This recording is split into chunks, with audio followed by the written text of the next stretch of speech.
그러니까 전세는 사실 해법이 잘 없어요. 정부 입장에서는 가장 곤혹스러운 게 전세입니다. 근데 전세 가격이 올라가요. 올해만 내년에도 올라가고요. 저는 몇 년 동안 계속 올라가리라고 봅니다. 왜? 전세 가격이 떨어지려면 이제 두 가지 요건이 충족이 돼야 되는데요. 하나는 입주 물량이 많이 나올 때. 실수요자 시장이기 때문에 전세는 투기 목적으로 들어가지 않잖아요. 전세금이 올라갈 거야 뭐 이렇게 해서 들어가는 사람 없잖아요. 실수요자들이에요. 근데 입주 물량이 많이 나오면 안정이 되겠죠. 근데 서울이 입주 물량이 거의 안 나오잖아요.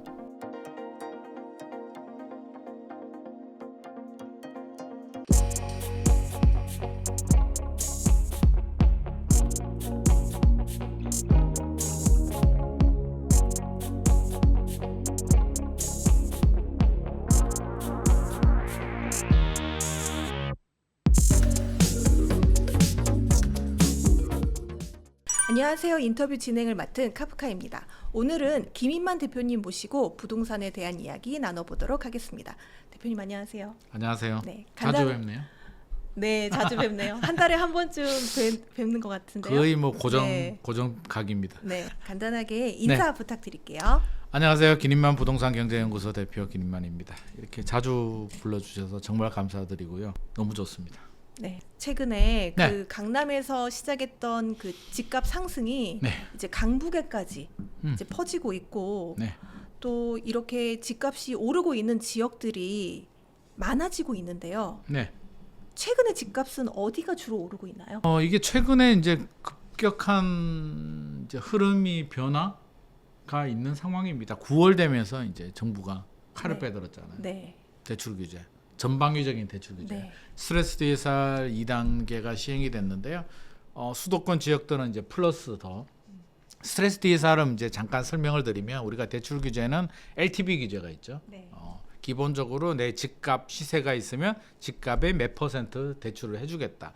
아파트가 10억인데 LTV가 50%면 5억. 이렇게 대출이 심플하게 예전에는 이렇게 규제가 됐었는데 그러다 보니까 야 너가 원리금 상환 능력이 없는데 집만 있다고 이렇게 대출을 해줬다가 경제 위기가 오거나 실직하게 되면 결국에는 부실되는 거 아니냐라고 해서 DTI 규제가 적용이 됩니다. 소득 대비 이제 상환 능력을 보는데 거기서 한 단계 발전한 게 이제 DSR이죠. 모든 대출에 DTI는 내가 대출을 받은 그 집의 원금과 이자만 따지고요. 나머지 대출은 이자만 따지는데 DSR은 모든 대출의 원금과 이자를 따집니다. 강화됐습니다. 강화됐고 올해 들어서 이제 스트레스 DSR이라고 뭐가 이렇게 복잡한지. 네, 너무 복잡하더라고요. 스트레스 받아. 네. 그래서 스트레스를 줍니다.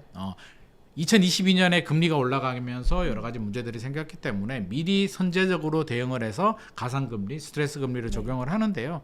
원래 계획은 7월부터 2단계가 시행될 예정이었죠. 0.75%포인트의 가상금리가 더 적용이 될 예정이었는데 정부가 전격적으로 2달 연기했잖아요. 9월로. 자, 여기서 모든 문제가 다 발생을 합니다. 왜 연기했냐면 정부는 이유가 있죠. 뭐 PF 대출이라든지 기업이라든지 여러 가지 문제 때문에 야, 2달만 좀 잠시 미루자라고 했는데 시장에서는 그게 아니었습니다. 5월, 6월 집값이 막 올라요. 서울 집값이 막 올라가다가 이제 7월 집값 더 올라갑니다. 근데 이때 정부가 대출을 2달 규제를 미뤘어요. 어떤 마음이 들까요? 이게 뭐지? 괜찮은가? 왜 안 하지? 네. 그냥 한마디로 그거죠. 자녀가 공부 안 해요. 그래서 농땡이 치고 몰래 가서 친구 만나고 왔는데 엄마 아빠가 야단 안 치는 거야. 이게 뭐지? 나를 포기했나? 더 놀아버려야겠네? 라는 생각이 들잖아요. 네. 7월에 이제 그런 상황이 발생합니다. 정부가 집값 잡기 포기했구나. 사야겠구나. 그러니까 정부가 9월에 예정대로 시행하겠다라고 하니까 어떻게 되죠? 엄마 아빠가 내 방문 잠그기 전에 더 많이 놀아야겠다.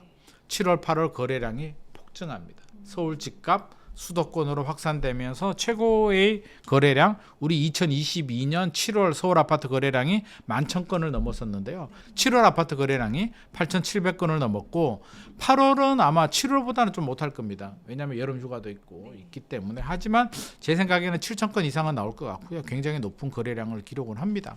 정부가 보다 못해서 안 되겠다. 방문을 잠그는 거 정도는 안 되고 그냥 못질을 해버려야겠다 라고 해서 대출 규제를 더 강화하죠. 수도권은 1.2%포인트 원래 0.75%포인트 스트레스 금리를 적용하려고 했는데 비수도권은 그대로 가고요. 수도권은 1.2%포인트 더 강하게 적용을 합니다. 이 정도 가지고 마음에 안 들었나 봐요. 정부가. 네. 야, 금감원장이 가만히 생각하니까 이거 마음에 안 들거든. 그럼 은행장들을 부릅니다. 제일 쉬운 규제가 대출 규제예요. 네. 왜? 세금이나 다른 규제들은 또 세법도 강화 국회 문턱 국회, 넘어야 되는데 그렇죠. 안 되잖아요. 또 뭐 시행령 바꿔야 되고 복잡하니까 대출 규제는 어떻게 해요? 금감원장이 은행장들 부릅니다.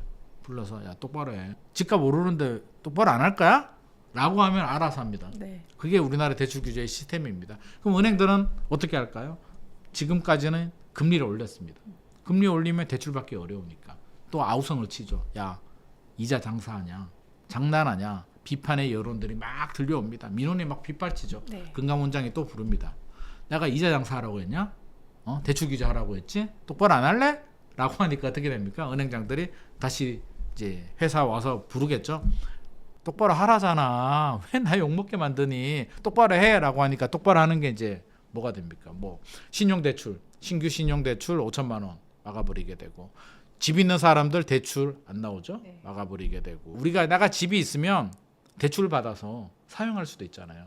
학자금이라든지 내 생활비라든지 사업자금이라든지 이걸 생활안정자금이라고 하는데 생활안정자금 대출도 야 못 믿겠다. 그 돈 가지고 너 다른 거 하지? 1억 원으로 막아버립니다. 전방위적으로 대출 압력. 특히 저는 가장 황당하고 무서웠던 게 이제 갭 투자를 막겠다고 전세 대출이 또 규제를 해요. 매매하고 전세 대출이 이제 같은 날 시행이 되면 갭 투자다. 우리 투자할 때 그렇게 하잖아요. 매매 계약을 하고 이제 전세를 맞춰서 세입자 집어넣고 전세금 받아서 이제 이렇게 다 돌린단 말이에요. 이제 안 돼. 막아버립니다. 그러면 누가 피해를 볼까요? 세입자가 피해를 보지 않나요? 세입자들이 또 아우성을 네. 칩니다. 아니, 장난하냐? 내가 뭘 잘못했는데. 심지어 현장에서 이제 그런 일들도 발생합니다. 계약서 쓰고 은행 가서 자석까지 했어요. 대출. 네. 대출 안. 그럼 어떻게 하죠? 잔금을 치러야 되는데. 내 말이. 어떻게 해야 되죠? 그러니까 어떻게 해야 되죠? 은행 창구 직원한테 어떻게 해야 되죠? 글쎄요. 하지 마라. 이런 상황이 발생합니다. 사실은 대출 창구에 있는 직원들 굉장히 부상한 사람들입니다. 왜? 사람들이 본인한테 항의를 하잖아요. 항의하는데 나는 누구한테 얘기를 해야 되지? 은행장한테 뭐라고 할까요? 안 되잖아요. 그래서 지금 9월 되면서 이제 약간 주춤하는 상황, 숨고르기 상황이 좀 이어지고 있는 상황이고요. 서울 매매 가격 변동률을 보면 상승은 합니다. 네. 상승을 하는데 상승 속도가 살짝 둔화되는.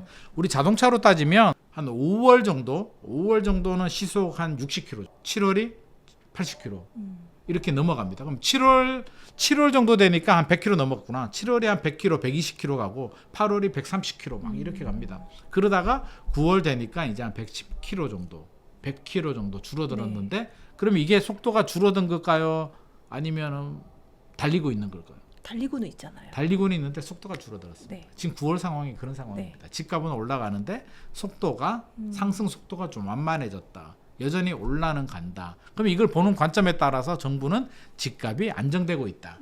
속도가 줄어들고 있으니까 시장에서는 무슨 소리냐? 달리고 있잖아. 서로 바라보는 관점이 네. 좀 다른 상황입니다. 일단 9월부터 스트레스 2단계가 시행이 되잖아요. 되고 있죠? 되고 네. 있잖아요. 네. 그러면은 이 지금 속도가 줄어든 게 좀 더 줄어들 수 있는 가능성이 있지 않을까요? 있죠. 네. 있죠. 그러면 이제 정부에서 내놓은 이 대출 규제가 효과를 발휘할까요? 정부는 그렇게 생각하죠. 네. 드디어 약발이 먹혔구나. 봐. 내가 하니까 되잖아. 88 대책 나왔죠? 네. 공급 확대 대책. 이제 정부는 또 자화자찬을 합니다. 야, 88 대책 발표했고 한 달 지났죠? 한 달 더 지났죠? 야, 대출 규제 나오니까 봐. 집값 안정되고 있잖아. 우리 잘하고 있지? 라고 이야기를 하는데 속을 좀 들여다보게 되면 사실은 집값이 안정될 때가 됐는데 부모님이 네. 방문을 닫아서 애가 공부한 게 아니라 놀다가 지쳐가지고 이제 공부할 때가 됐는데 딱 맞아 떨어지는 것처럼 지금도 이제 사실은 그런 상황입니다. 너무 빨리 달렸어요. 5월, 6월, 7월, 8월 서울 집값이 단기간에 전고점 가까이 급등을 했기 때문에 단기 상승에 대한 단기 급등에 대한 피로감이 누적된 상태에서 대출 규제가 나오니까 일시적으로 이제 숨고르기 하고 있는 상황이에요. 그러면 이게 얼마나 지속이 될 것인가가 관점인데 일단은 뭐 당분간은 뭐 숨고르기 좀 해야겠죠. 굉장히 달렸는데. 근데 숨고르기가 멈춰 쓴 건 아니고요. 너무 많이 올랐던 지역들은 들어올랐던 지역으로 그리고 일단 관망을 할 거잖아요. 추석 일단 좀 쉬고 추석 지나고 어떻게 할까? 금리가 어떻게 되지? 이제 여러 가지 변수들을 종합을 해서 이제 제2의 전략을 또 짤 겁니다. 그래서 이거는 스포츠로 따지면 작전 타임? 전반전 쉬고 좀 쉬고 있는데 이걸 경기 끝난 건 아니거든요. 이제 후반전이 남아 있기 때문에 후반전은 어떻게 될지는 좀 지켜봐야 되겠으나 이제 두 개가 충돌하는 거죠. 하나는 단기 급등에 대한 피로감, 대출 규제. 대출 규제가 사실 무섭긴 해요. 구매 네. 능력을 제한하기 때문에 돈줄을 재는 거잖아요. 굉장히 좀 무서운 규제입니다. 또 한쪽은 뭐냐? 야, 여전히 서울은 공급이 부족하지 않아? 전세 가격 계속 올라가지 않아? 야, 금리 내려가지 않아? 분양가 계속 올라가지 않아? 집값 내려갈 요인이 뭐야? 많이 올랐는 거 빼고 라고 하니까 이제 양쪽이 충돌하는 거고요. 아마 7월, 8월처럼 급등하기는 쉽지 않을 것 같습니다. 제가 볼 때는 단기간에 너무 많이 올랐고 거의 정고점까지 올랐기 때문에 급등하기는 쉽지 않겠으나 이제 안 올랐던 지역들 또 인기 지역들 위주로 이제 굉장한 손바뀜 현상들이 발생할 것 같습니다. 근데 단기적으로는 급등하진 않을 거지만 그래도 연말이나 내년까지 상승세는 계속 지속될 거라고 보시는 거죠? 네네, 그렇습니다. 네. 상승세가 아마 연말까지 지속이 되고 뭐 내년까지 이어질 수도 있는 거고요. 이제 변수들이 많은데 폭락할 가능성은 그렇게 높지 않아 보입니다. 그러니까 예상치 못하는 상황. 뭐 갑자기 미국이 금리를 다시 또 올렸다. 네. 갑자기 많이 올렸다. 아니면 미국이나 중국이 디폴트 선언을 했다. 뭐 이렇게 말도 안 되는 일들이 발생하게 되면 단기간에 집값이 폭락할 수는 있겠으나 지금 같은 대치하는 상황, 단기 급등과 대출 규제 그리고 또 불안 심리가 충돌하는 상황에서는 그렇게 뭐 급락할 가능성은 없고요. 이제 숨고르기 들어가는데 집주인들, 매도자들은 여전히 호가를 올릴 거고요. 내가 뭐가 아쉬워서 시간은 내 편이야. 호가를 올릴 거고요. 매수자들은 따라가야 될까 따라가지 말아야 될까를 이제 고민하는 시점이기 때문에 거래량은 줄어드나 가격은 내려가지는 않을 것 같습니다. 근데 사실 지금까지의 상승은 보면 인기 지역 위주의 이제 신고가들이 계속 나오고 네. 또 비인기 지역은 또 생각보다 그렇게 많이 오르지 않았더라고요. 네네. 근데 이제 이 상승세가 여튼 연말 내년까지 이어지면 결국 비인기 지역도 고점까지 상승을 할까요? 저는 충분히 가능성이 있다고 생각합니다. 그러면 인기 지역도 이제 인기 지역 나름 인기 지역도 자 그러면 최근에 원베일리 네. 반포 원베일리가 이제 60억에 60억, 거래가 네. 됩니다. 전용 84가 물론 한강 뷰가 나옵니다만 그걸 일반적인 이제 거래라고 우리가 볼 수는 없지만 사실 60억 사는 사람이 투자 목적으로 뭐 1억, 2억, 3억 오르는 걸 보고 샀을까요? 그렇진 않죠. 저는 그렇지는 않다고 봅니다. 자금력이 충분히 되시는 분이 그냥 좋은 아파트 하나 사는 겁니다. 아니면 뭐 반포에 다른 아파트를 가지고 있는데 팔고 여유 자금을 보태서 나는 10년 이상 보유할 거니까 뭐 한강뷰 나오고 이거보다 좋은 아파트가 앞으로 압구정이나 뭐 반포주공 1단지 정도 재건축이 완공되면 뭐 한강뷰가 나오는 좋은 아파트가 가치가 올라갈 수는 있겠으나 당분간은 저는 원베일리를 넘어설 만한 그런 좋은 아파트는 안 나온다고 생각을 하거든요. 그렇다면 그런 자금력이 되시는 한마디로 실수요층들 네. 이런 사람들이 그들만의 리그가 움직이기 때문에 압구정이 뭐 120억, 130억 거래가 됐다. 이런 거는 그들만의 리그로 우리가 잠시 좀 둬야 될 것 같고요. 도쿄 집값이 어쩌고 저쩌고 해도 아자부다일스 뭐 큰 거는 뭐 900억, 네. 1000억씩 거래가 되잖아요. 그래서 그런 시장은 잠시 빼고 우리가 말하는 인기 지역은 이제 그런 게 아니고 송파구, 네. 강동구, 성동구, 마포구, 뭐 동작구 우리가 말하는 서울의 이런 지역들을 우리가는 서울의 인기 지역이라고 합니다. 서초구, 뭐 강남구에 있는 뭐 압구정이나 반포 이런 데를 인기 지역이라고 하지 않습니다. 이거는 그냥 그들만의 리그, 네. 아주 좋은 부자 동네. 기 때문에 이들 지역들은 우리의 예상과 뭐 금리, 대출 규제 별로 영향받지 않습니다. 60억 아파트 사는데 뭐 대출 그 아파트에 대출 받는 분들은 어떤 분들이냐면 돈이 없어서 대출 받는 게 아니라요. 자금 출처라든지 여러 가지 그런 문제 때문에 대출 받으면 속 편하거든요. 네. 자금 계획서에 뭐라 적으면 돼요? 대출, 네. 매도.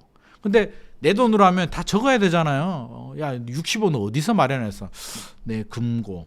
이렇게 적기는 좀 애매하잖아요. 그래서 어떻게든 알리바이를 만들어야 되기 때문에 굉장히 피곤해요. 그래서 대출을 받는 거지 돈이 없어서 대출 받는 건 아닙니다. 그래서 우리가 말하는 이제 그런 인기 지역들을 보면 저는 이제 전고점이 중요하다고 생각하는데요. 2021년에 주로 네. 2021년에 전고점이 많이 나왔고 2021년 하반기, 2022년 1분기 정도에 전고점이 많이 나왔습니다. 뭐 헬리오시티 예를 한번 들어볼까요? 송파 가락시형 재건축한 헬리오시티가 2021년 8월이었나요? 23억 8천만 원 전용 84. 제가 말씀드리는 건 대부분 이제 전용 84 기준으로 네. 제가 후평 기준에서 말씀을 드립니다. 23억 8천 거래가 됐어요. 그러다가 집값이 좀 떨어졌죠. 얼마까지 떨어졌어요? 많이 떨어졌어도 뭐 18억, 19억. 더 떨어졌습니다. 아, 그런가요? 2022년 12월에 16억까지 떨어졌어요. 오, 많이 떨어졌네요. 예, 이것도 저층이 아니에요. 10층 이상 30몇 층이 16억까지 떨어졌고요. 13억 8천짜리가 있는데 이거는 특수거래입니다. 이거는 정상거래 아닙니다. 네. 그래서 16억 정도가 아마 바닥 가격이었습니다. 굉장히 많이 떨어졌죠. 고점 대비 한 67% 수준까지 떨어졌으니까 33% 정도 떨어집니다. 올라가죠. 네. 올라가서 최근에 24억 거래가 전고점 찍었죠. 네. 뭐 뚫었다라는 표현도 맞고 거의 뭐 전고점 왔다라고도 맞는데 23억 8천이나 24억이나 그럼 어떤 현상이 발생할까요? 24억 찍었어요.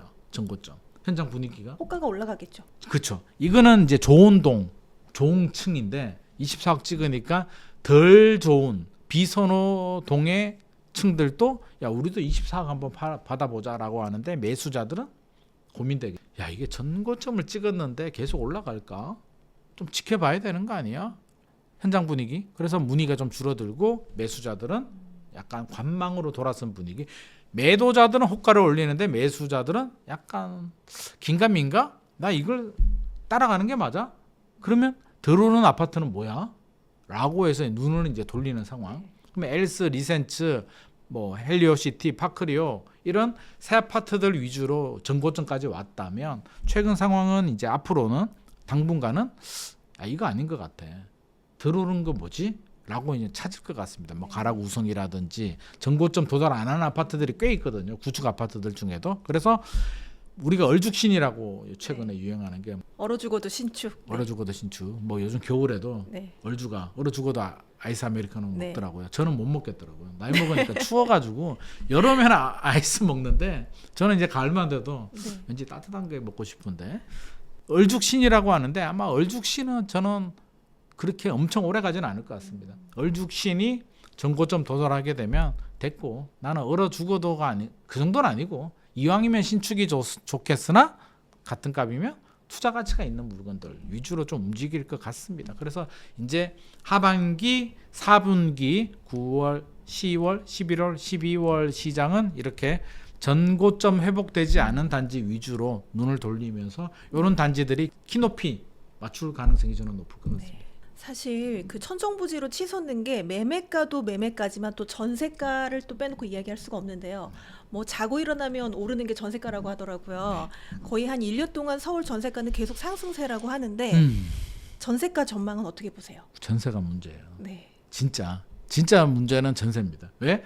집값이 올라가면 우리는 어떤 선택을 하면 돼요? 두 가지 뭐, 선택하면 되잖아요. 네, 뭐 따라가면 되고 따라가기 싫으면 보류하면 되죠. 보류하고 전세 살면 되죠. 네. 전세 가격이 올라가면 우리는 어떤 선택을 해요? 월세 살아야 될까요? 그렇죠. 그러니까 전세 가격이 올라가면 선택지가 세 가지가 있습니다. 월세로 가거나 네. 전세금을 올려주거나 네. 영끌하거나. 더러워서 그냥 연끌하거나 네. 나 사버릴래. 이 세 가지 선택지인데 세 가지가 다 괴롭죠. 그렇죠. 매매 같은 경우는 그냥 안 사고 내가 전세 살고 있으면 괴롭진 않잖아요. 그냥 시장 상황 관망하면서 기회가 되면 사면 되는데 전세는 가격이 올라가면 월세로 가도 괴롭죠. 매월 월세 내야 되고 짜증나죠. 네. 전세금 올려줘도 짜증나죠. 생돈 주는 것 같고 집 사면 내가 원해서 사는 것도 아니고 전세 가격이 올라가가지고 등 떠밀려서 집 사게 되면 또 대출 많이 받아가지고 대출 받으러 은행 가니까 또 안 된다 그러고 뭘 가져오라 그러고 청첩장 가져오라 그러고 요즘 뭐 또 집 하나 있는 사람이 사게 되면 처분 조건부 뭐 신한은행은 같은 날짜 맞춰야 되고 뭐 결혼 자금으로 하면 뭐 청첩장 들고 오라 그러고 복잡해요. 네. 이렇게까지 내가 집을 사야 될까? 막 이런 생각이 들잖아요. 그래서 전세가 올라가면 굉장히 곤혹스럽습니다. 그러면 전세가 언제까지 올라갈 것인가? 매매 같은 경우는요. 요인이 굉장히 다양해요. 집값이 올라가는 요인들은. 공급이 부족해도 집값이 올라갈 수도 있고요. 부동산 정책에 따라서 정책을 잘못해서 자극을 주면 집값이 올라갈 수도 있고요. 금리에 따라서도 집값이 올라갈 수도 있고요. 집값이 저평가가 되면 또 집값이 올라갈 수도 있고요. 여러 가지 변수들에 의해서 움직입니다. 그리고 집값이 올라가면 정부가 할 수 있는 카드가 많죠. 첫 번째 대출 규제부터 하고, 그래도 오르면 규제 지역 지정하고, 양도세, 중과세, 또 세금 규제하고, 뭐 토지 거래가 구역 같은 것도 해서 거래를 못하게 막아버릴 수도 있고, 여러 가지가 있는데, 전세 가격이 올라가게 되면 정부는 무슨 카드를 꺼내들어야 될까요? 지금 또 대출 규제 하니까 난리가 나잖아요. 그렇죠. 실수요자들이. 네. 그러니까 전세 가격이 올라가게 되면 사실 규제하기가 굉장히 어려워요. 전세 대출을 막아버리면 어떻게 되죠? 실수요자들이 난리가 날 거잖아요. 집을 구할 수가 없으니까. 실수 난리가 나요. 민원이 빗발칠 겁니다. 전세 대출도 마음대로 규제도 못해요. 집주인 규제하면 집주인들은 더 안 하잖아요. 그러니까 다주택자들 규제하니까 전세 물량이 더 안 나오는 거거든요. 그러니까 전세는 사실 해법이 잘 없어요. 정부 입장에서는 가장 곤혹스러운 게 전세입니다. 근데 전세 가격이 올라가요. 올해만, 내년에도 올라가고요. 저는 몇 년 동안 계속 올라가리라고 봅니다. 왜? 전세 가격이 떨어지려면 이제 두 가지 요건이 충족이 돼야 되는데요. 하나는 입주 물량이 많이, 실수요자 시장이기 때문에 전세는 투기 목적으로 들어가지 않잖아요. 전세금이 올라갈 거야, 뭐 이렇게 해서 들어가는 사람 없잖아요. 실수요자들이에요. 근데 입주 물량이 많이 나오면 안정이 되겠죠. 근데 서울이 입주 물량이 거의 안 나오잖아요. 희소. 올해 이제 11월에 둔촌동이 올림픽파크 포레온. 네, 그거 하나 믿고 12,000 있는데 그거밖에 없어요. 그거 나와도 뭐 35,000원 정도밖에 안 되잖아요. 35,000원도 안 될걸요. 지금 정부 통계와 민간 통계가 다른데, 정부 통계는 뭐 35,000원이라고 하고 민간 통계는 25,000원이라고 하는데, 누구 말이 맞는지는 모르겠으나 저는 민간이 좀 더 맞을 것 같다는 생각이 들고, 올림픽파크 포레온 끝나고 나면 이제 어떡하려고 그러는 거야. 없죠. 상당히 걱정입니다. 그리고 자, 올림픽파크 포레온이 12,000세대나 입주하면 정상적으로는 원래 전세 가격이 떨어져야 돼요. 네. 지금 강동구 전세 가격이 떨어지나요? 그렇지는 않죠. 오히려 오릅니다. 네. 오히려 올라가요. 그러면 이건 뭐지? 입주 물량이 이렇게 나와도 전세 가격이 오른다고? 그러면 입주 물량과 전세 가격의 공식은 안 맞는 건가? 그건 아니죠. 만약에 올림픽파크 포레온 12,000세대가 안 나왔으면 강동구 전세 가격은 더 많이 올랐죠. 그거 덕분에 이 정도밖에 안 올랐습니다. 자, 두 번째 전세 가격이 떨어지려면 2022년 우리가 경험했죠. 금리 미친 듯이 네. 급등하게 되면 대출이자 부담 때문에 이탈합니다. 월세로 가든지 가능합니다. 근데 두 가지 다 지금 가능성이 없죠. 없죠. 네. 그러면 전세 가격 잡힐 수 있을까요? 어렵겠네요. 어렵겠죠. 네. 그럼 언제까지? 모른다. 꽤 길다. 왜? 지금 착공 물량, 인허가 물량이 줄기 때문에 올해 분양 물량 줄어드는 거 이게 문제가 아니에요. 전세는 앞으로 3년, 5년 후 계속 우리를 괴롭힐 겁니다. 그럼 전세 가격이 올라간다? 무이자 대출이라고 제가 지난번에도 말씀드렸습니다. 무이자 대출 한도가 늘어나면 매매 가격을 밀어 올리게 되죠. 2011년도 이제 집값 막 서울 집값 떨어졌을 때, 그때 서울 아파트 전세 가율이 53%인가 뭐 50% 초반대였는데요. 그때도 비슷한 상황이었습니다. 전세 가격이 2016년, 17년까지 계속 오릅니다. 서울 전세 가율이 70%가 넘었어요. 2016년인가 17년에. 그렇게 오르니까 나중에 어떻게 돼요? 매매 가격이 천정부지 올라갑니다. 전세 가격이 올라간다는 얘기는, 전세 가격 올라가면 올해 바로 집값이 탁탁 수학 공식처럼 1+1은 2 딱딱딱딱 이렇게 맞아 떨어지지는 않는데요. 전세 가격이 꾸준히 올라가면 결국에는 매매 가격을 밀어 올리기 때문에 결국에는 또 매매 가격 장기적으로 우상향한다는 공식의 하나의 요인 중에 하나가 또 전세 가격 상승입니다. 그래서 전세 굉장히 고통스럽긴 한데요. 계속 올라가기 때문에 저는 전세만 거주하시는 건 상당히 리스크가 있다. 전략적으로 전세 거주하시는 거는 괜찮겠으나 항상 우리가 전세에 살고 있을 때는 신경을 곤두세우고 내 집 마련 언제 해야 될까? 항상 타이밍을 보면서 좀 준비를 할 필요가 있을 것 같습니다.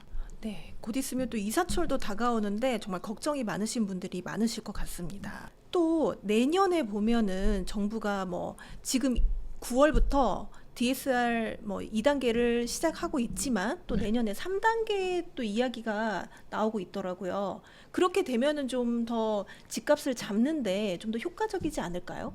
대출 규제 더 강화되죠. 지금 또 무서운데 이제 3단계가 되면 또 스트레스 금리 더 올라가는데, 자, 그러면 이렇게 보죠. 대출 규제가 집값 잡는 효자일까? 호랑이 곶감 이야기 알잖아요. 네. 호랑이와 곶감은 무서워 하는 게 말이 되나? 말이 안 되는데 왜 호랑이가 곶감을 무서워했을까요? 모든 상황이 맞아떨어진 거죠. 집값도 최근에 재밌는 조사 결과가 하나 나왔습니다. 그 KDI에서 조사를 했는데 8월에 나온 보고서 내용입니다. 대출 규제 효과가 얼마나 있을까? 6개월 넣어봤습니다. KDI는 6개월 지나면 대출 규제 효과가 없다. 왜 이런 결과가 나왔을까요? 2019년 12.16 대책이라는 게 발표가 됩니다. 문재인 정부 시절에. 그때 15억 이상 대출을 다 막아버리는 굉장히 강력한 대출 규제가 나왔는데 2019년 12월 16일에 발표가 됐으니까 이제 2020년으로 넘어갔죠. 2020년 1분기 때 그 대출 주택담보대출이 크게 줄어들어요. 야, 효과 있네. 2분기부터 다시 늘어납니다. 3분기 더 늘어납니다. 4분기 폭발합니다. 6개월밖에 안 가요. 왜 그랬을까요? 시장 상황이. 그때 2020년 상황 아시잖아요. 코로나 팬데믹. 2019년까지만 하더라도요. 저는 2020년 되면 집값 좀 안정되지 않을까? 라는 생각을 좀 했습니다. 왜 2014년, 15년부터 2019년까지 올랐기 때문에 한 5년 정도 올랐거든요. 5년이면 꽤 긴 세월 많이 올랐다라는 생각을 저는 했습니다. 그래서 그때 또 금리도 또 올라가고 있는 중이었어요. 2019년만 하더라도 지금 같은 추세면 2020년 정도는 집값이 안정될 수 있겠다라는 생각을 살짝 했는데 2020년에 코로나 팬데믹 생기면서 모든 게 원점에서 리셋, 다시 저금리로 가버립니다. 그러니까 집값이 폭발하죠. 실수요자들이 이제 그때도 폭발하는데 기다렸거든요. 2020년 되면 안정이 되겠지? 기닌만이가 그렇게 얘기를 하는데 안정이 되겠지? 라고 했는데 웬걸? 이게 아니잖아요. 전혀 다른 상황이 발생하니까 이제는 못 기다리겠다. 사야겠다. 2020년, 2021년에 인천, 오산, 의정부, 지방에 경산 이런 중소도시들까지 다 올라버립니다. 대출 폭발하죠. 그래서 대출 규제 약발이 안 먹혔습니다. 그러면 대출 규제는 정말 효과가 없는 것일까? 노무현 정부 시절로 가볼까요? 노무현 정부 시절에는 2007년도에 이제 DTI 규제를 시행을 합니다. 그 전만 하더라도 ATV 규제만 했어요. 참 좋은 시절이에요. 지금 생각해 보면. 자, DTI 규제를 딱 하니까 그렇게 천정부지에 오르던 집값이 꺾여버렸어요. 이거다. 대출 잡는 곶감은 바로 DTI야.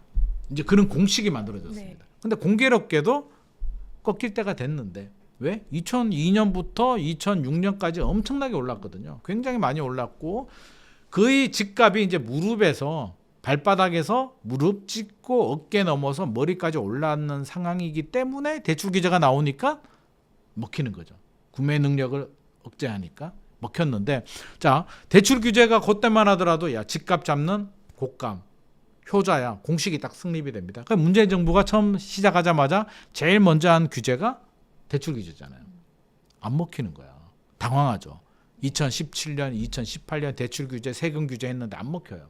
왜 안 먹힐까? 그때는 다시 문재인 정부 시절은 무릎에서 어깨로 올라가는 시절이기 때문에 집값이 올라갈 때는요. 한마디로 분위기가 불붙어 버리게 되면 대출 규제 할아버지가 나와도 못 잡습니다. 잡힐 때 되면 잡힙니다.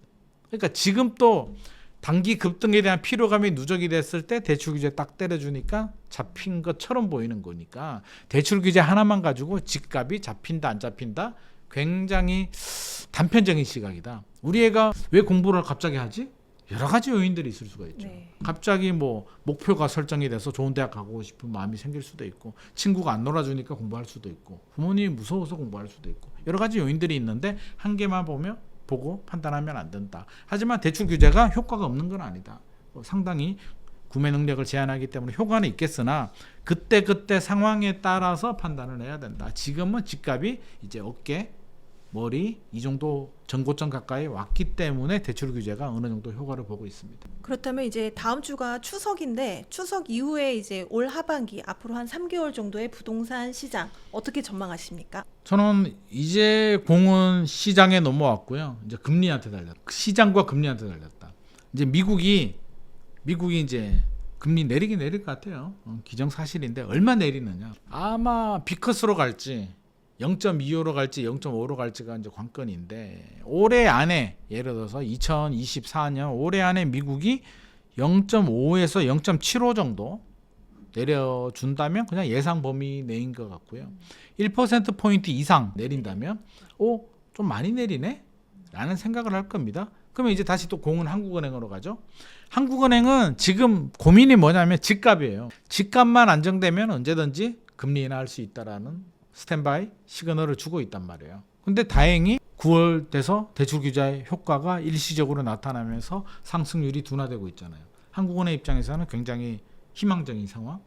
계속 상승세를 유지했다면 한국은행은 금리 못 내립니다. 네. 어떻게 내립니까? 금리 내리는 순간 집값 폭발하는데. 그렇죠. 근데 다행히 저는 다행이라고 생각합니다. 상승세가 주춤하고 상승률이 떨어지고 있기 때문에 한국은행이 금리를 내릴 만한 상황은 되고 있다. 그러면 미국이 어떻게 되느냐에 따라서 한국은행이 0.25에서 0.5 정도 올해 연내 내릴 가능성은 있겠다. 그러면 자 우리는 어떻게 반응을 할까요?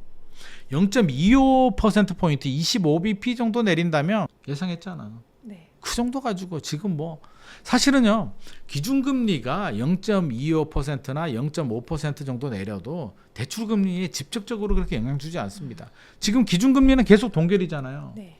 근데 대출금리는 요동을 치잖아요. 네. 정부 당국이 금감원에 한마디 하면 올랐다 내렸다. 그러니까 대출금리는 충분히 이게 융통성 있게 움직일 수 있어요. 그러면 금리가 0.25 내리더라도 금감원에서 불러서 야 똑바로 해. 한마디만 하면 대출금리 더 올라갈 수도 있습니다. 그래서 0.25에서 0.5 정도 수준을 가지고 요동을 치진 않겠으나 그래도 내렸다는데 좀 의미가 있을 것 같고요.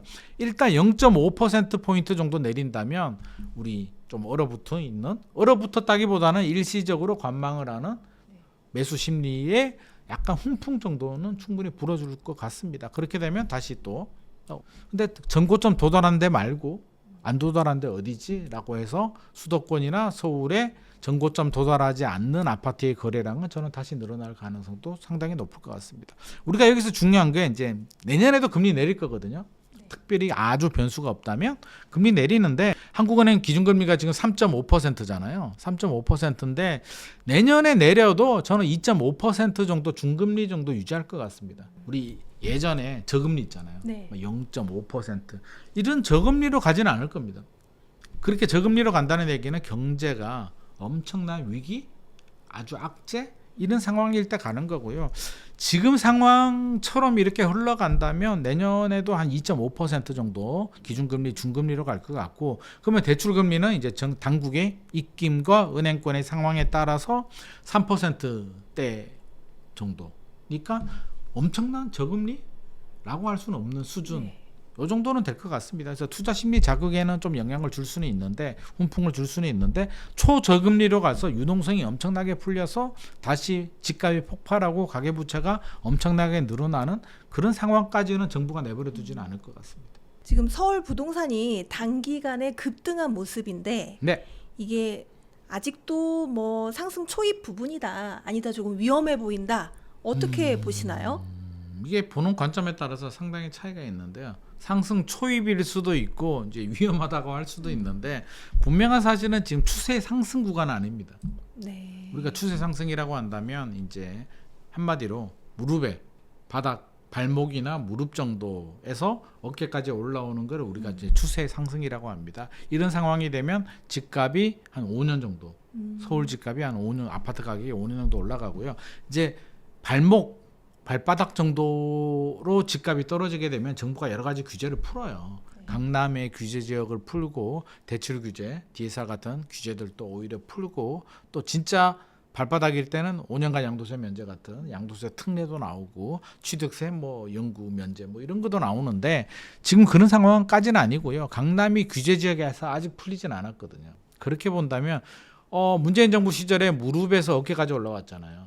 그러다가 머리까지 갔다가 2022년에 금리 오르면서 어깨 또는 가슴까지 떨어졌다가 최근에 물론 지역마다 편차는 있겠으나 뭐 어깨 넘어서 머리 가까이 또 갖는 지역들도 있기 때문에 지금은 요거 거의 추세 상승으로 가기 전 단계. 그러니까 여기서는 한마디로 조정 구간이라고 저는 보여지고요. 조정 구간이라는 게 이제 직선으로 이렇게 또는 떨어지는 이런 조정이 아니라 올랐다 내렸다 올랐다 내렸다 등락을 거듭하거든요. 지금 또 등락을 거듭하는 중입니다. 2022년, 2023년 생각해 보면 집값이 2021년까지 급등했잖아요. 2022년 어땠나요? 시름시름 상반기는 그냥 보합 가다가 하반기에 금리가 오르면서 뚝 떨어졌다가 2023년 상반기 다시 올라가다가 2023년 추석 이후에 다시 꺾였다가 올해 설 지나고 다시 올라갔다가 여름에 많이 올랐다가 지금 또 주춤하잖아요. 주춤하는 구간에서 살짝 떨어질 수는 있어요. 좀 더 떨어질 수도 있습니다. 그러면 그걸 하락으로 봐야 되느냐, 하락으로 폭락으로 봐야 되느냐. 그러니까 이게 그거하고 똑같아요. 이 구간으로 보면 7월 구간만 딱 쳐다보면 폭등이야. 9월 구간만 딱 보면 보합 조정이야. 만약에 이게 만약입니다. 네. 만약에 10월, 11월에 좀 떨어져요. 그럼 이걸 하락 폭락으로 봐야 되느냐. 구간만 보지 말고 구간 스펙트럼을 좀 넓게 보자는 거죠. 유튜브들 중에서도 이제 그렇게 하시는 분들이 많이 있는데 하락 유튜브들 같은 경우는 그 포인트, 그 시점만 딱 찍어가지고 봐, 집값 떨어지잖아. 내가 맞아. 폭락이야.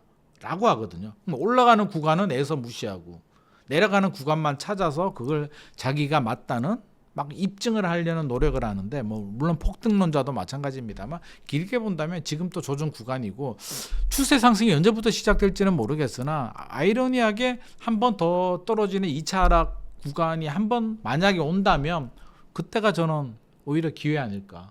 그래서 우리가 나무만 보지 말고 제가 항상 숲을 보자는 얘기 많이 하잖아요. 숲을 보자면 아직도 그 조정의 터널을 통과하고 있는 중이고요.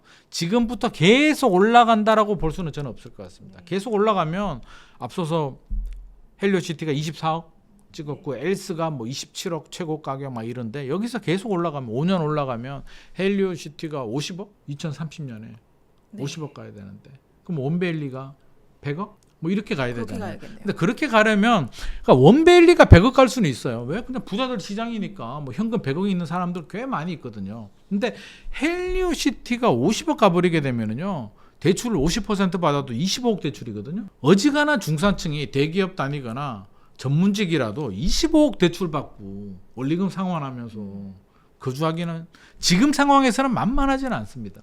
물론 시간이 더 지나서 화폐 가치가 떨어지고 우리 소득이 늘어나면 가능합니다. 그래서 시간은 좀 더 필요하다. 그래서 지금 구간을 완전 상승 구간이라고 보기는 어려울 것 같고요. 조정 구간 안에서 저는 조정 구간이 한 절반 이상은 지나간 것 같다. 그래서 계속 올라가진 않습니다. 단기 구간을 본다면 1년, 2년 안에 한 번 더 조정이 올 수는 있겠으나 그런 조정 구간을 우리 두려워하지는 말자. 그래서 오히려 조정이 왔을 때 매수 기회로 삼을 필요는 저는 있겠다라는 생각입니다. 그렇다면 지금 서울 부동산 사는 것은 어떻게 보시나요?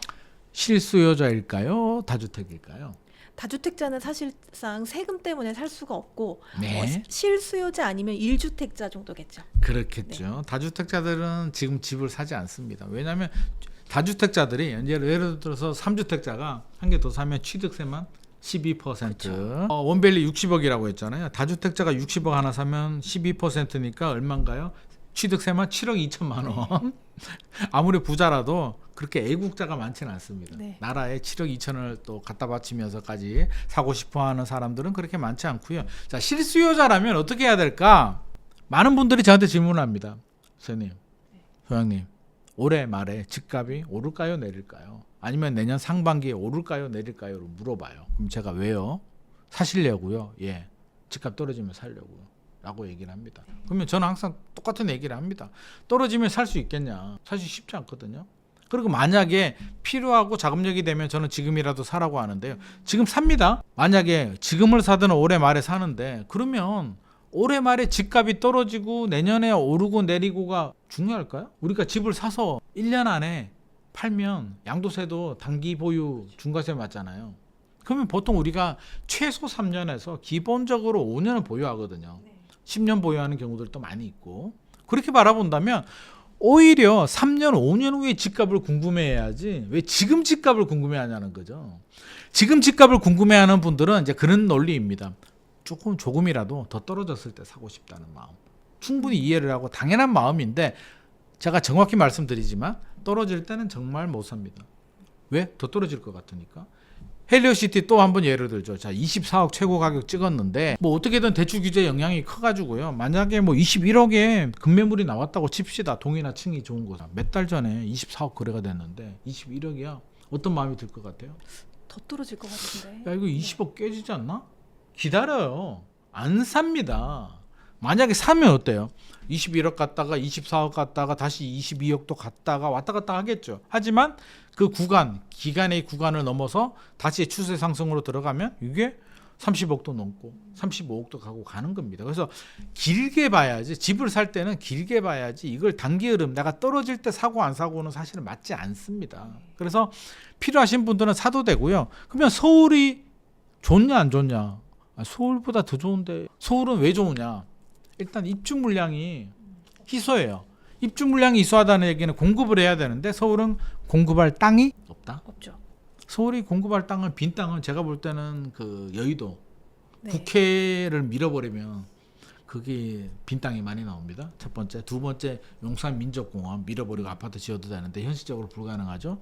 자, 세 번째, 서울에 대학교가 많거든요. 네. 대학교 다 보내버리고 아파트 지으면 되는데 불가능하겠죠. 그래서 현실적으로 서울에 새 아파트를 공급할 수 있는 건 그린벨트밖에 없는데 정부가 88 대책 때 그린벨트 풀어서 공급을 하겠다라고 하는데 그게 10년이 걸릴지 15년이 걸릴지 알 수는 없습니다. 현실적으로 서울은 공급은 굉장히 제한적이다. 수요와 공급의 경제 논리에서 일단 공급이 제한된다는 얘기는 핸디캡이 굉장히 커요. 그러면 이제 수요밖에 안 남거든요. 그 서울은 수요가 늘어나면 오르고 수요가 줄어들면 집값이 떨어질 수도 있는 그런 지역입니다. 그러면 서울 수요는 줄어들까요? 늘어날까요?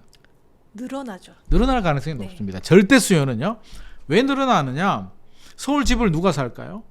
서울 아파트 외지인 비중이 약 한 25% 정도 되거든요. 네. 경기도에 계시는 분, 인천에 계시는 분, 지방에 계시는 분, 미국에 계시는 분들도 서울 아파트를 사고 싶습니다. 네. 왜? 미분양도 적고 입주 물량도 적고 수요는 많고 집값은 올라가고 교통, 문화, 학교, 일자리 없는 게 뭐야? 진짜 다 있잖아요. 물가 비싼 거 빼고. 그러니까 A를 안 놓지.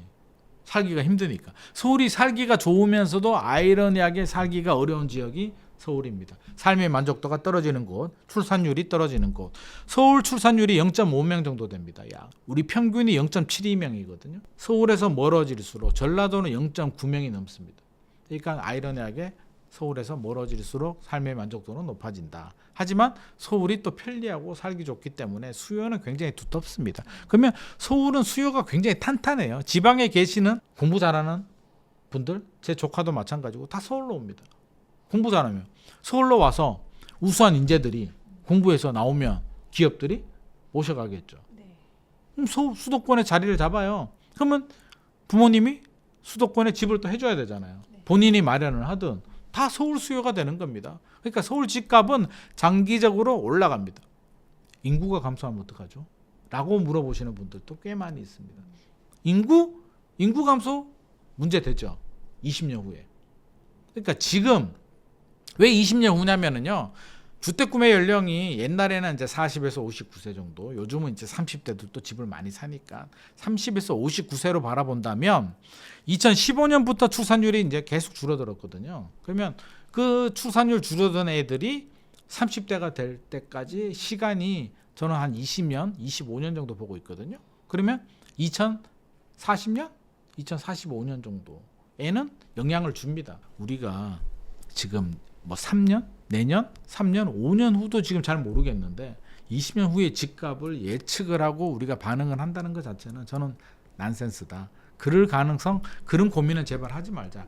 해도 안 맞다. 그래서 인구가 줄어들면 20년 후에는 영향을 줄 수가 있다. 서울보다는 비수도권이 타격을 더 받을 수도 있다 정도만 우리가 개념을 잡아야 되고, 그래도 불구하고 인구가 감소하면 중요한 포인트, 역세권. 네. 역세권 굉장히 중요합니다. 앞으로 역세권의 가치는 더 중요해집니다. 그래서 우리가 역세권은 진짜 체크를 좀 해야 돼요. 앞으로도 우리가 집을 10년을 가지고 갈지 5년을 가지고 갈지 20년을 가지고 갈지는 모르겠으나 역세권은 굉장히 중요한 포인트가 될 것 같고요. 두 번째는 일자리입니다. 일자리. 네. 양질의 일자리가 굉장히 중요합니다. 동탄 신도시 같은 경우 일자리. 네. 수원, 동탄, 뭐 평택같이 뭐 반도체라든지 우리나라 핵심 기업들이 있는 곳들 일자리의 경쟁력 굉장히 좀 강하다고 생각이 됩니다. 세 번째는 이제 주거 인프라, 살기 좋은, 맞물려 있죠. 역세권이 있고 일자리가 있는 곳에는 또 주거 인프라가 좋아집니다. 그래서 요거는 우리가 앞으로도 점점 더 중요한 가치가 올라가는 가치이기 때문에 반드시 좀 체크를 좀 할 필요가 있을 것 같고요. 서울은 갖춰져 있습니다. 그래서 단기간에 서울 집값이 조정 구간 내에서 단기 급등에 대한 피로감과 규제와 뭐 이런 게 맞물리면서 조정이 될 수는 있으나 그런 조정은 한 6개월에서 길면 1년, 아주 길어도 2년 정도밖에는 되지 않습니다. 그래서 혹시라도 조정 구간에 들어온다면 용기를 내서 정부가 규제를 풀어주게 되면 다주택자들도 주택수를 더 늘릴 거고요. 무주택자들은 당연히 들어가야 되고, 무주택자들은 근데 떨어지면 무서워서 못 들어가기 때문에 저는 자금이 되고 필요하신 분들이라면 서울에 내 집 마련하시는 건 좋겠다. 이왕이면 만약에 지금이에요. 지금 내 집 마련하려고 한다 라고 하면 이왕이면 어떤 게 좋을까요? 저는 정고점 회복되지 않은 아파트, 장기적으로 자금이 되고 나는 10년 이상 가지고 갈래, 그러면 정고점 아파트 사도 돼요. 엘스 리센트 다 좋습니다. 헬리오시티도 좋고요, 반포도 좋고요. 자기 자금에 맞춰서 자기 구매 능력에 맞춰서 사는 거는 좋은데, 그래도 우리가 이 방송을 보고 고민을 한다는 얘기는 자금이 그렇게 뭐 충분하다?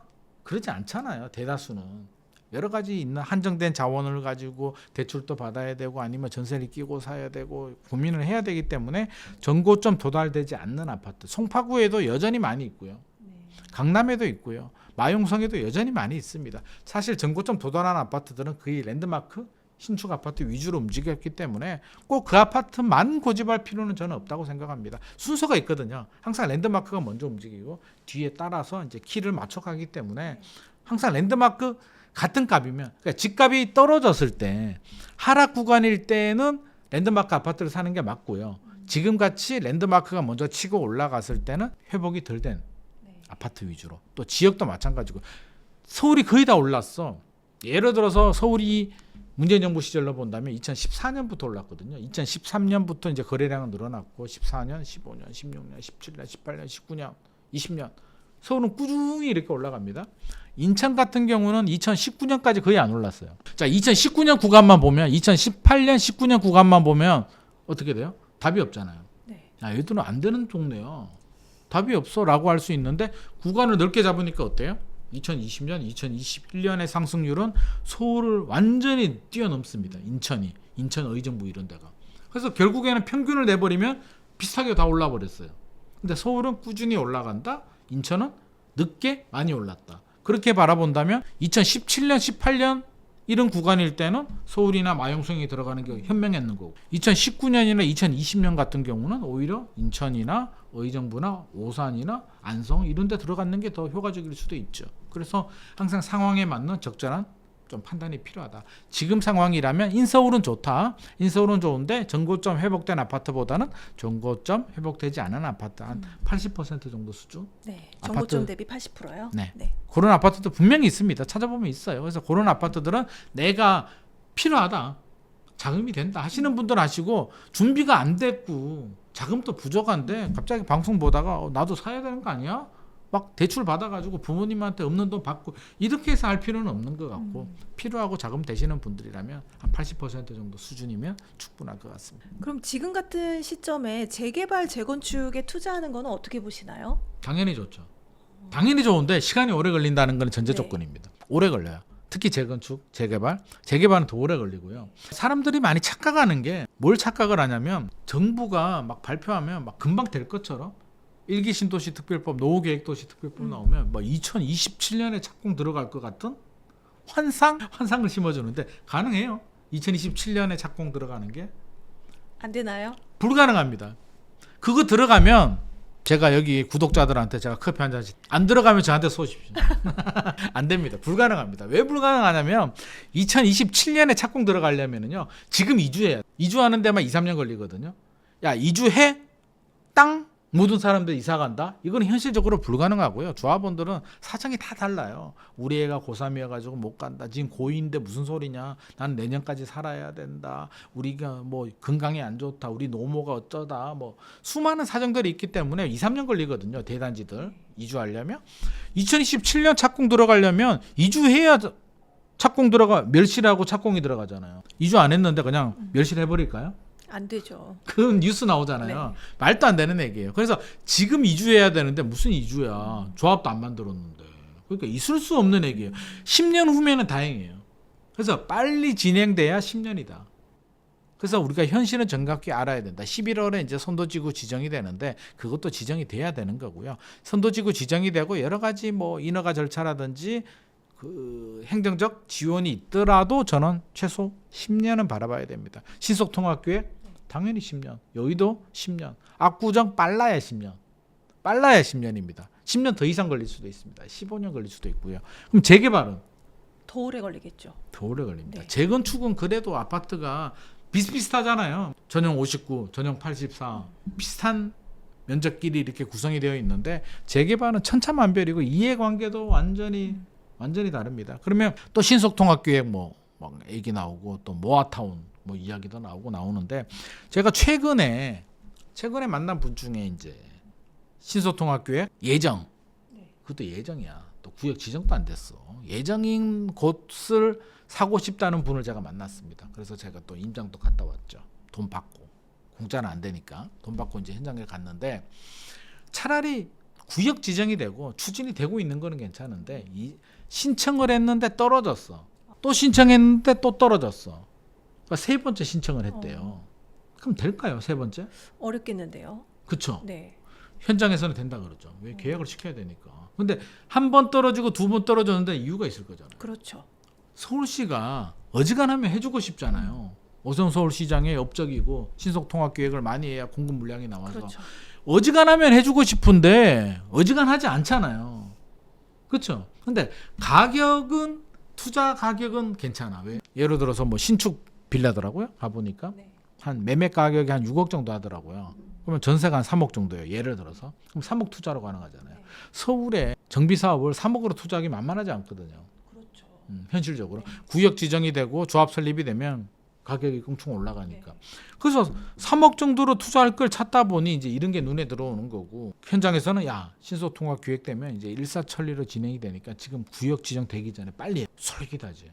솔깃한데 제가 가보니까 어떤 문제가 있냐면 일단 만약에 신속통합 기획이 추진된다고 해서 조사를 해보니까 이게 한 4억 정도 하던 물건이었는데 네. 신속통합 기획 바람이 불면서 6억 정도로 올랐어. 네. 이미 올랐어. 근데 신속통합 기획이 만약에 안 된다? 그럼 어떻게 될까요? 가격이 다시 떨어지겠죠. 다시 4억으로 돌아갑니다. 네. 그러면 이게 6억의 가치가 있는 동네인가? 가보니까 막 길도 야 서울에 나는 그런 골목이 있는지는 진짜 막 옛날 무슨 드라마에 나오는 골목? 차도 못 들어가는 골목? 막 이런 데예요. 여기가 6억 가치가 있는 곳인가? 6억 가치 없죠. 오직 신속통합기획 하나만 보고 들어가는데 될까? 제가 왜 신속통합기획을 이렇게 부정적으로 보냐면 답은 오세훈 서울시장한테 있습니다. 오세훈 서울시장이 신속통합계획을 공격적으로 하고 있잖아요. 다음에도 임기를 한 번, 두 번 정도 더 하면 괜찮아. 2027년이 대선이죠? 네. 맞죠? 그럼 2026년 되면 이제 대선 모드로 들어가겠죠? 제 생각에는 오세훈 서울시장이 뭐 방송에서 그런 얘기를 했습니다. 51% 정도 마음이 기울었다. 제 생각에는 51%면 다 네. 기운 것 같습니다. 네. 무게중심이. 그렇게 되면 오세훈 서울시장이 만약에 그만두고 만약에 제가 서울시장이 됐다. 신속통합계획을 똑같이 할까요? 다르게 하겠죠. 계획도 바꾸고 네. 뭐 다르게 합니다. 그래도 같은 당이면 비슷하게라도 하겠지. 네. 당이 달라지게 되면 완전 원점에서 리셋돼 버립니다. 네. 그래서 이게 지금 이제 구역 지정할까 말까 하는 곳들은 사실 불확실성이 너무 크고요. 우리 그 한강 르네상스 기억나시나요? 네. 성수 전략정비구역이라고 네. 있었습니다. 트리마제 옆에. 네. 입지가 캡장 최고 정말 좋은 곳인데 50층 추진하다가 그때 서울시장 바뀌었잖아요. 뭐지? 뭐 급식? 무상급식? 저는 아직도 이해가 안 되는 게 그게 왜 그만둬야 될 이유인지를 잘 모르겠는데 잘 기회가 안 나요. 아무튼 그래서 그만뒀잖아요. 네. 맞죠? 맞습니다. 시장 바뀌었습니다. 어떻게 됐습니까? 50층으로 고층 개발해 주겠다는 게 시장 바뀌니까 무슨 소리야. 35층으로 해. 아직도 안 되고 있잖아요. 그렇게 정책의 일관성이 우리나라에서는 부족합니다. 그러면 오세훈 서울시장이 계속 해주면 좋겠는데 저는 계속 해주지 않을 것 같다. 그러면 신속통합계획의 최대 수혜 단지는 어떤 단지냐면 예를 들어서 건축 심의를 앞두고 있거나 조합을 만들고 뭔가 추진하다가 바틀렉이 있잖아요. 뭔가 진행이 잘 안 되는데 신속통합계획으로 추진이 되면서 뭐 건축 심의가 나왔다, 사업 시행 계획을 받았다, 뭐 이런 거 있잖아요. 뭔가 단계를 넘어버렸어. 신속통합계획의 힘을 빌려서 산 하나를 넘어버린 단지들은 야, 이게 넘기가 굉장히 어려운데 덕분에 넘었잖아요. 이런 단지들은 수혜 지역이에요. 수혜 단지야. 근데 이제 신발끈 묶고 이제 혜택을 받아가지고 생수병 하나 들고 신발끈 묶고 이제 산 올라가려고 하는데 산 등산하는 중간에 바뀌어버렸다? 멈춰버릴 수도 있기 때문에 저는 그렇게 초기 단계에 무리하게 투자금이 3억이면 할 만한데라고 해서 들어갔다가는 물릴 수도 있겠다. 그래서 그거는 저는 그 가치를 설사 시소통합계획이 추진 안 되더라도 자체적으로 추진할 수 있느냐. 그리고 이 물건 가치가 시소통합계획 아니더라도 6억의 가치는 충분히 할 수 있느냐. 왜? 나중에 10년, 20년 후에 다시 추진될 수도 있잖아요. 그러면 6억 가지고 잘 버텨주면 괜찮은데 앞서서 제가 말한 물건은 안 되는 순간 저는 4억으로 내려올 것 같습니다. 그러면 나 어떻게 해? 팔았는 사람만 4억에서 6억, 2억 시세 차이가 없고 나는 다시 4억 가면 다시 6억 갈 때까지 또 기다려야 되잖아요. 네. 자금이 오랜 세월 동안 묶였는데 그 사이에 좋은 타이밍이 왔어. 막 2차 하락도 오고 이제 막 대세 추세 상승 막 진입하려고 해. 못 들어가잖아요. 난 돈이 묶여버렸는데. 이런 안타까운 일이 발생할 수도 있기 때문에 저는 재건축 재개발 좋긴 한데 시간이 오래 걸린다는 점, 특히 재개발 같은 경우는 단계에 따라서 차라리 하고 싶다면 저는 단계를 상당히 밟아간 지역 돈을 더 주고 하더라도 리스크를 많이 제거한 단지가 저는 좋다고 생각합니다. 그렇다면 지금 서울 내에서 네. 상대적으로 이제 저렴하게 평가되고 있는 지역이 어디라고 이렇게 보시나요? 야, 서울에서 저렴한 데가 어디 있을까요? 저렴하다기보다 저평가된데. 저는 서울은 이제 뭐 저평가 같은 거는 찾지 말아라고 저는 말씀드리고 있습니다. 서울에 저평가가 어디 있어 지금? 앞으로 더 올라갈 가능성이 높기 때문에 현재 가치를 보고 들어가는 거지 저평가를 찾아버리게 되면 저평가의 함정에 빠져버려요. 나 혼자 현장 부동산에 가가지고 사장님 저평가 물건 좀 추천해 주세요. 그러면 지가 팔기 좋은 저평가가 어딨냐고. 저평가는 앞서서 이제 제가 말씀드린 재개발처럼 그렇게 되는 거죠. 구역 추진이 뭐 사업 추진이 늦거나 구역 지정이 안 됐거나 이제 신속통합계획 뭐 추진하려고 해. 이런 거는 저평가 될 수는 있죠. 리스크가 있으니까. 하이 리스크 하이 리턴이잖아요.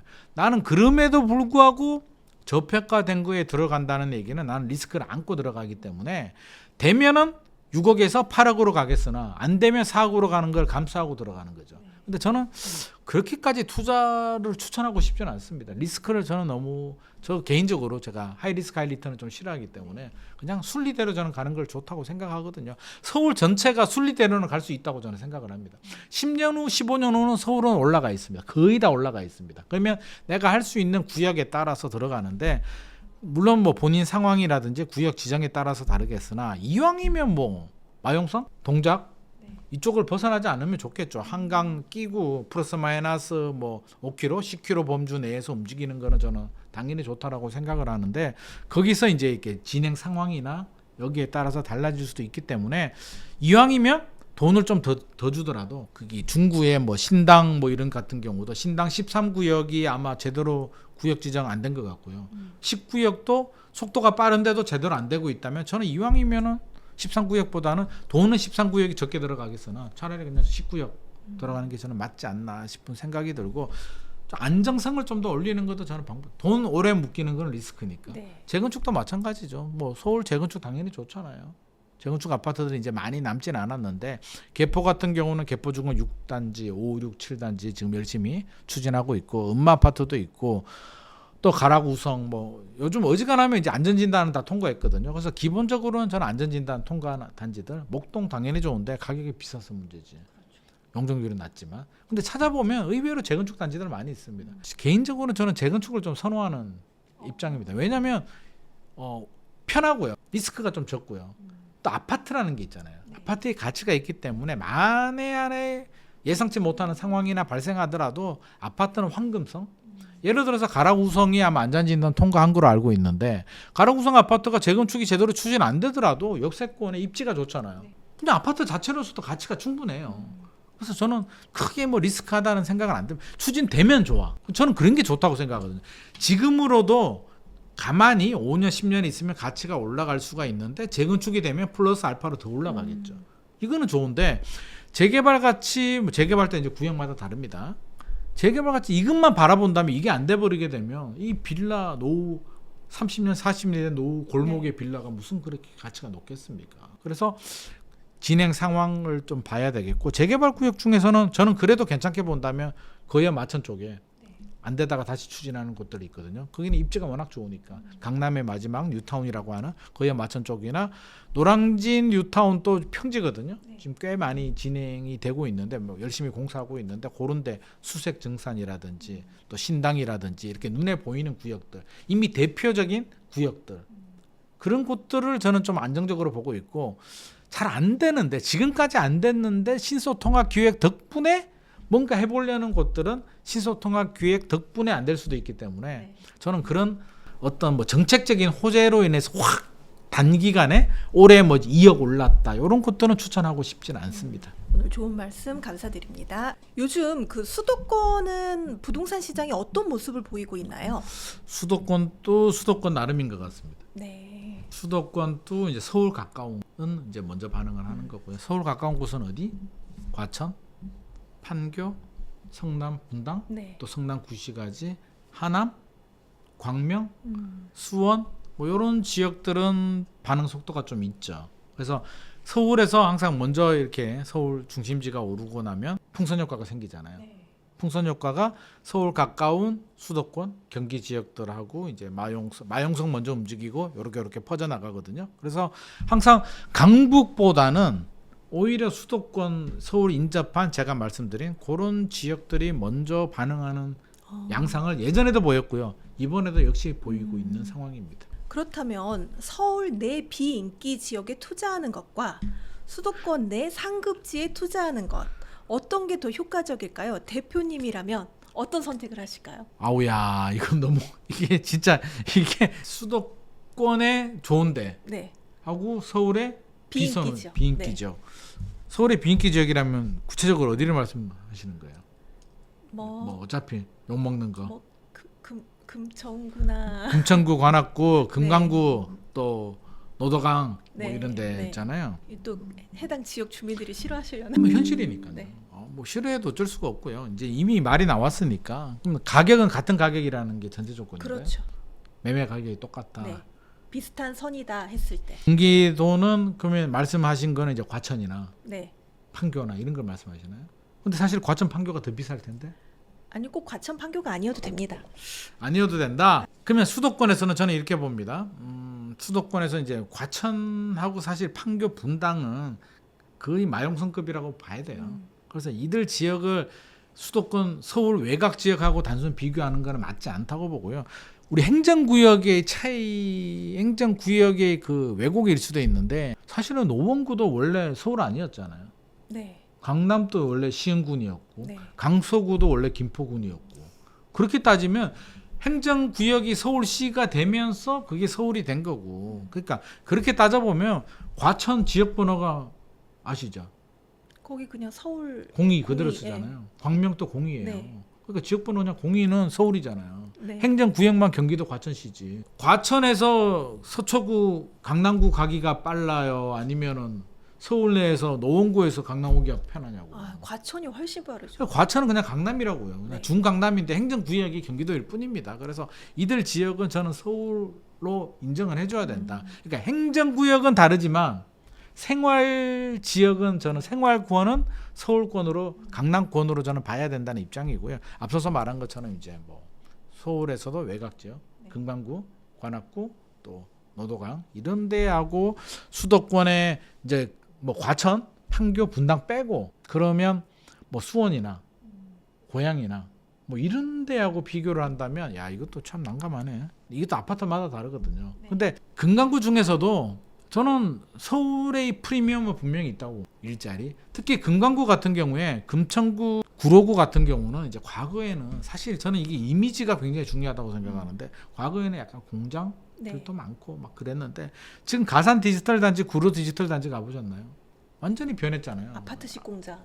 완전히 일자리 막 시대가, 제가 예전에 이제 직장 다닐 때 막 그쪽에 가보면 야, 뭐 서울에 이렇게 뭔 이렇게 지방 공장도 아니고 공장이 이렇게 많아 막 이렇게 했는데, 지금이 그 빌딩 숲으로 변하면서 제가 앞서서 20년 후에 인구 감소가 진행됐을 때 중요한 게 역세권 중요하다고 했고 네. 일자리 중요하다고 했죠. 네. 가산 구로 쪽에 일자리가 어마어마하게 많습니다. 네. 그러면 일자리가 많다는 얘기는 그 지역에 앞으로도 20년 후에 가치가 상당히 높을 수도 있습니다. 그러면 가산 구로의 일자리의 수혜를 볼 수 있는 지역이 광명, 네. 광명 고 안양천 하나 넘으면 광명이에요. 그 광명은 또 행정구역은 경기도인데 사실은 서울권이에요. 그래서 광명 당연히 수혜고요. 금천구, 구로구도 저는 괜찮게 봅니다. 그래서 예전에 금천구 뭐 관악구에 보면은 지금 또 이제 뭐 재건축하는 아파트들도 있고 뭐 그 금천구에 뭐 무지개 아파트 뭐 이런 것도 있잖아요. 재건축 추진하는데 저는 앞으로의 미래 가치는 지금보다는 낫다고 생각합니다. 그래서 수도권의 이제 어느 지역에 어느 아파트냐에 따른 차이는 있지만 저는 같은 값이면 인서울 하는 게 저는 맞다고 저는 생각이 되고요. 단 뭐 금천구 관악구인데 역세권이 아니야. 그 재건축도 안 돼. 근데 예를 들어서 수원이나 고양시인데 역세권에 또 용적률도 괜찮고 시간이 지나면 뭐 재건축 추진할 수도 있어. 일산 신도시야. 라고 한다면 그게 나을 수도 있죠.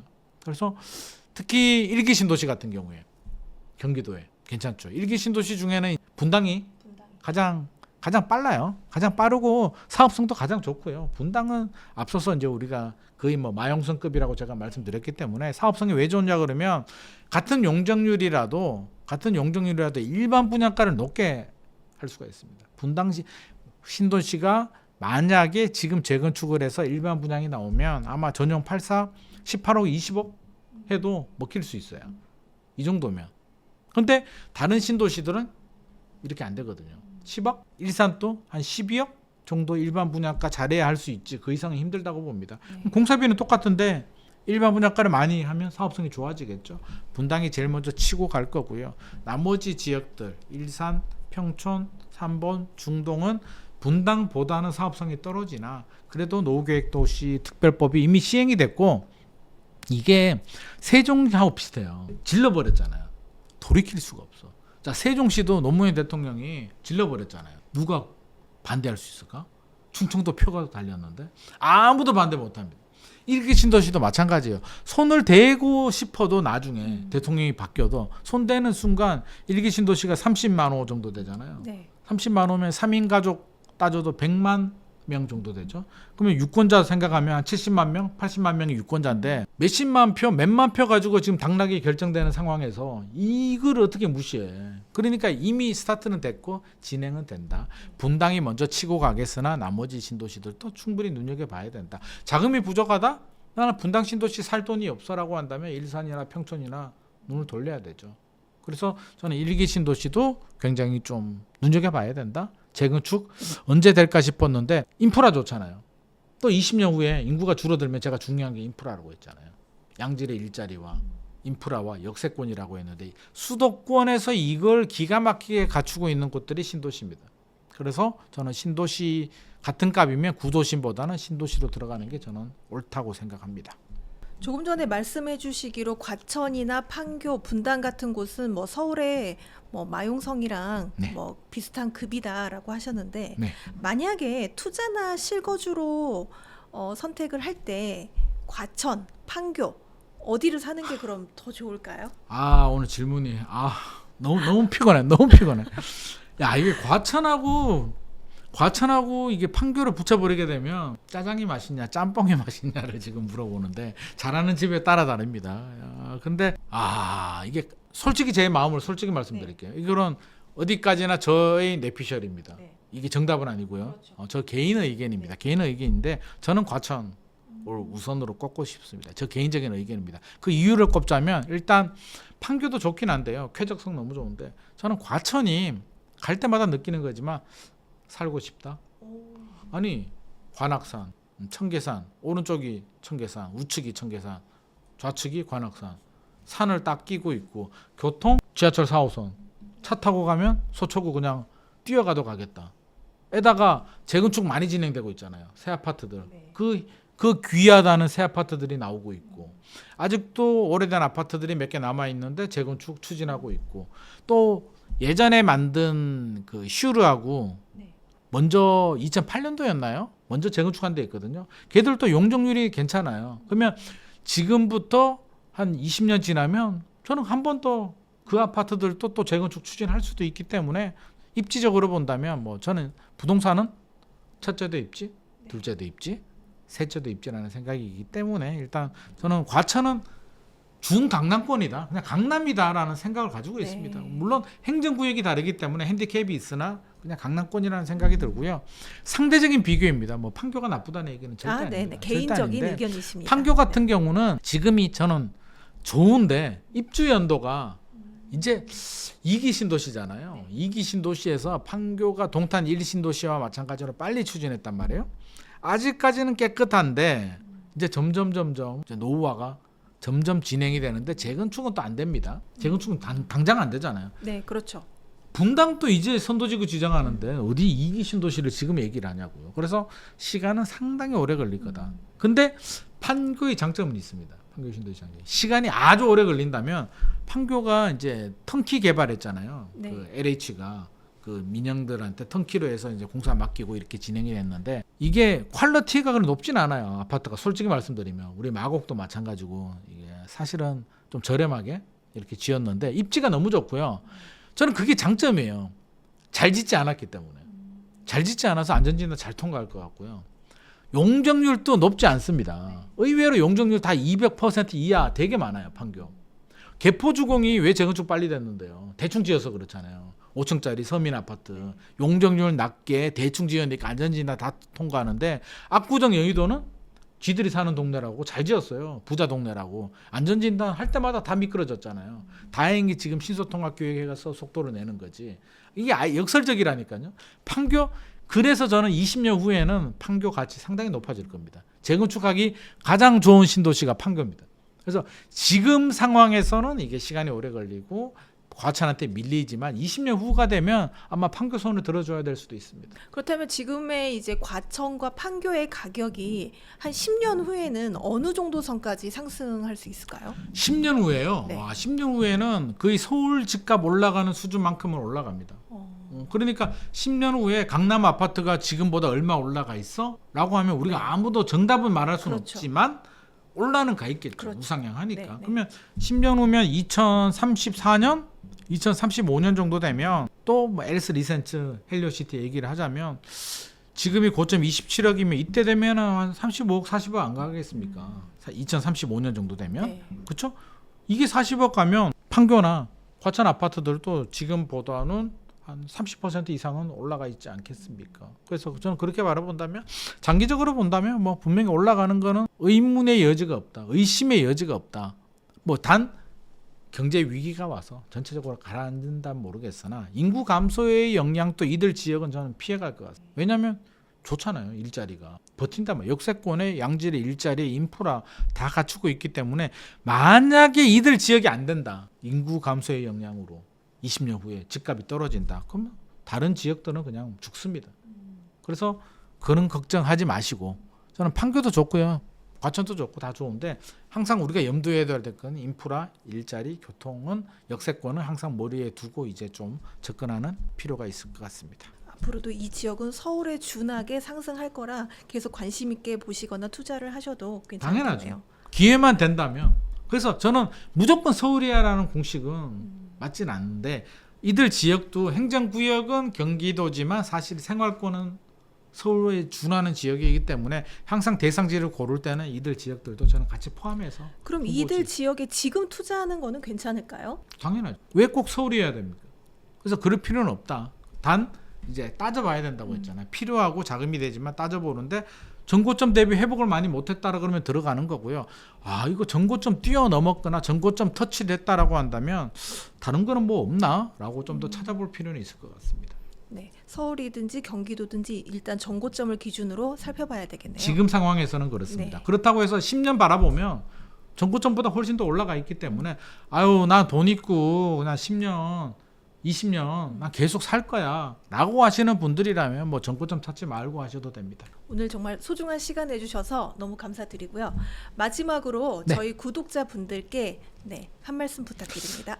요즘 너무 헷갈리죠. 뭐 대출 규제도 나오고 뭐 집값이 뭐 떨어진다 아니다 유튜브에 따라서 어떤 유튜브들은 봐 집값 떨어지잖아. 네. 아니야 올라가. 굉장히 혼돈스러운 상황인데 너무 일희일비하지 마시고요. 제가 좀 전에도 말씀을 드렸듯이 우리는 올해 말에 집값이 오르고 내리고 내년에 오르고 내리고가 중요한 게 아니다. 우리가 3년, 5년, 10년 후에 그런 가치를 보고 접근하기 때문에 남을 보지 말고 분위기에 휩쓸리지 말고 내 가족을 바라보고 나의 기준에 따라서 지금 필요하냐 안 필요하냐를 판단을 하고 필요하다면 최선의 선택을 한다.